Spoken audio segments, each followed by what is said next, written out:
എല്ലാവർക്കും എൻ്റെ പുതിയൊരു വീഡിയോയിലേക്ക് സ്വാഗതം. ഇന്ന് ഒരു സ്പെഷ്യൽ സൈഡ് ഡിഷായിട്ടാണ് വന്നിരിക്കുന്നത്. എല്ലാവരും ഉണ്ടാക്കാറുണ്ടോയെന്ന് അറിയില്ല. നമ്മൾ അധികം ഒഴിച്ചു കറിക്കൊക്കെ ഉപയോഗിക്കുന്ന ഒരു ഇൻഗ്രീഡിയൻറ്റ് വെച്ചിട്ട് നമുക്കൊരു സൈഡ് ഡിഷും കൂടി ഉണ്ടാക്കി നോക്കാം. നല്ലൊരു റോസ്റ്റാണ്. ഇതിലധികം ഉള്ളി, പച്ചമുളക്, ഇഞ്ചി, വെളുത്തുള്ളി ഒന്നും ചേർക്കാതെ എളുപ്പത്തിൽ ഉണ്ടാക്കാൻ പറ്റുന്നൊരു സൈഡ് ഡിഷാണ്. ചേമ്പ് കൊണ്ടൊരു റോസ്റ്റാണ് ഉണ്ടാക്കാൻ പോണത്. അപ്പോൾ നമുക്ക് ഇതിൻ്റെ റെസിപ്പിയിലേക്ക് പോവാം കേട്ടോ.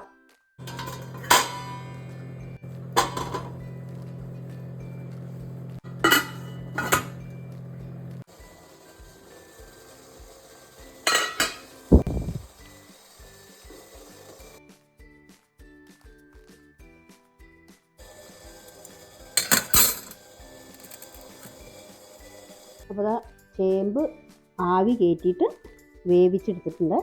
ഇതിൻ്റെ ഇനി സ്കിന്ന് നമുക്കിങ്ങനെ പൊളിച്ചെടുക്കാം കേട്ടോ. ഇത് കുറച്ച് വലിയ തരം ചേമ്പാണ്, അതുകൊണ്ടാണ് ഞാൻ ഒരു 2-3 എടുത്തിട്ടുള്ളൂ. ചെറുതാണെന്ന് വെച്ചാൽ ഒരു 5-6 എടുക്കാം കേട്ടോ.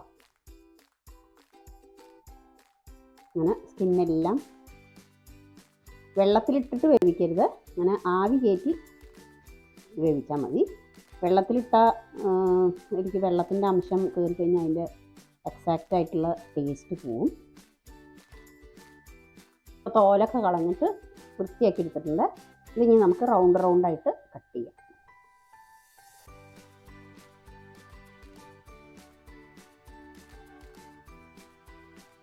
നല്ലോണം വെന്ത് ഉടഞ്ഞു പോകരുത് കേട്ടോ. അങ്ങനൊരു കട്ട് ചെയ്യുമ്പോൾ ഒരു സോഫ്റ്റ്നെസ്സും വേണം, എന്നാൽ ഉടയും ചെയ്യരുത്. എന്താ നമുക്കിനി ഇത് ഒന്ന് തവയിലിട്ടിട്ടൊന്ന് വാട്ടി എടുക്കേണ്ടതാണ്. തവയിലിട്ടിട്ട് റോസ്റ്റ് ചെയ്തെടുക്കേണ്ടതാണ്, അപ്പോഴൊക്കെ ഉടഞ്ഞു പോകും അല്ലെങ്കിൽ. അപ്പോൾ അതെല്ലാം നുറുക്കിയെടുത്തിട്ടുണ്ട്. അപ്പോൾ ഇനി വേഗം പരിപാടി കഴിയും കേട്ടോ. ഇത് ഒന്ന് സ്റ്റീം ചെയ്തിട്ട് അതിൻ്റെ തോലൊക്കെ കളഞ്ഞ് ഈ ഒരു പരിപാടിയേ ഉള്ളൂ. കുറച്ച് ടൈം കൺസ്യൂമിങ്. ഇനി കുക്കിംഗ് പ്രോസസ്സ് പറഞ്ഞാൽ വേഗം കഴിയും. അതായത് മസാല ഉണ്ടാക്കല് എന്താ വെച്ചാൽ അധികം ഉള്ളി, പച്ചമുളക് ഒന്നും വേണ്ട, വേഗത്തിൽ ഉണ്ടാക്കാൻ പറ്റുന്ന ഒരു സൈഡ് ഡിഷാണ്. നല്ല ടേസ്റ്റുമാണ്. കുറച്ച് വെളിച്ചെണ്ണയാണ് ഒഴിക്കണം. കടുകിട്ടു. ഇത് പൊട്ടി വരുമ്പോൾ കറിവേപ്പില. അതിന് ശേഷം തീ നന്നായി ലോയിൽ വെച്ചതിന് ശേഷം മസാലപ്പൊടികൾ ഇടുകയാണ്. മഞ്ഞൾപ്പൊടി ഒരു 1/2 ടീസ്പൂണ്, 1/2 ടീസ്പൂൺ മുളക് പൊടി എരിവുള്ളത്. അതിന് ശേഷം കാശ്മീരി ചില്ലി പൗഡറും 1 ടീസ്പൂൺ. കരിയാതെ വേഗത്തിൽ ഇളക്കിയെടുക്കണം. അതിലേക്ക് നമ്മൾ നുറുക്കി വെച്ച ഈ ചേമ്പിൻ്റെ കഷ്ണങ്ങൾ വേഗം ഇടണം കേട്ടോ. കരിഞ്ഞു പോകരുത് പൊടി. അപ്പോൾ തീ അതിനനുസരിച്ച് അഡ്ജസ്റ്റ് ചെയ്യുക. അല്ല ഹാൻഡിൽ ചെയ്യാൻ പറ്റില്ല എന്നുണ്ടെങ്കിൽ തീ ഓഫ് ചെയ്താലും മതി കേട്ടോ, കുഴപ്പമില്ല. എന്താ വെച്ചാൽ പൊടി നേരിട്ടിട്ട് എണ്ണയിലിടുമ്പോൾ കരിയാനുള്ള ചാൻസ് കൂടുതലാണ്. എല്ലായിടത്തേക്കും ഒന്ന് പുരട്ടി ഇതായി വരണേ. ആ സമയത്ത് നമ്മൾ കുറച്ച് ഉപ്പ്, എന്താ വെച്ചാൽ നമ്മൾ സ്റ്റീം ചെയ്തെടുക്കൊണ്ട് ഇതിൽ ഉപ്പൊന്നും ചേർത്തിട്ടില്ല. കുറച്ച് ഇതിൽ മസാലയ്ക്ക് വേണ്ട ഉപ്പ്. അപ്പോൾ ചേമ്പോണ്ട് ഒഴിച്ചുകറി അല്ലാതെ നമ്മൾ മോര് കൂട്ടാൻ, മസാലക്കറി, അങ്ങനെ പല ഡിഷുകളും ഇതുകൊണ്ട് ഉണ്ടാക്കാമല്ലോ.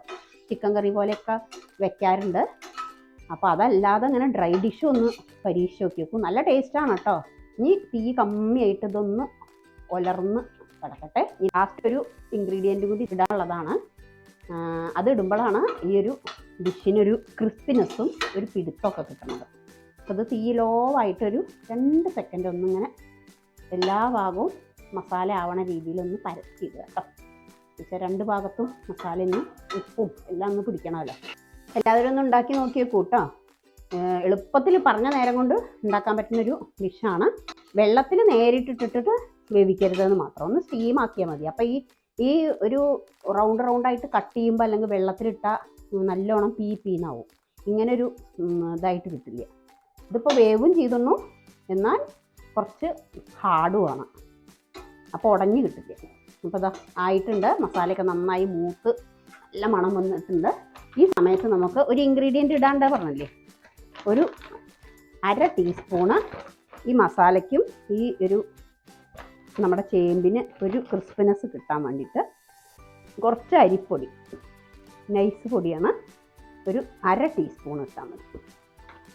ഇതൊന്ന് സോട്ട് ചെയ്ത് എല്ലായിടത്തേക്കും ഈ അരിപ്പൊടിയുടെ അംശമില്ലായി എന്നിട്ടൊരു 2 സെക്കൻഡ് ഒന്ന് ഇളക്കി കഴിഞ്ഞാൽ നമ്മുടെ അതിനൊരു ചെറിയൊരു മുറുക്കം വരും.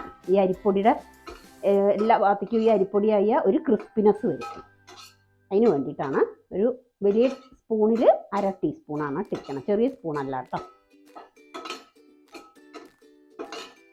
കൂടി ഇട്ട് നന്നായി സോട്ട് ചെയ്യുക. ഇത് കരിയാൻ വിധത്തിൽ ഇട്ട് പോവരുത് കേട്ടോ. ഒന്നും കൂടി സോട്ട് ചെയ്യുക. എല്ലായിടത്തേക്കും പിടിച്ചതിന് ശേഷം തീ ഓഫ് ചെയ്യുക. തീ ഓഫ് ചെയ്തു കുറച്ച് ഫ്രഷ് കറി ലീവ്സും കൂടി ഇട്ടിട്ട് എടുക്കാം. ഇത്രയേ ഉള്ളൂ.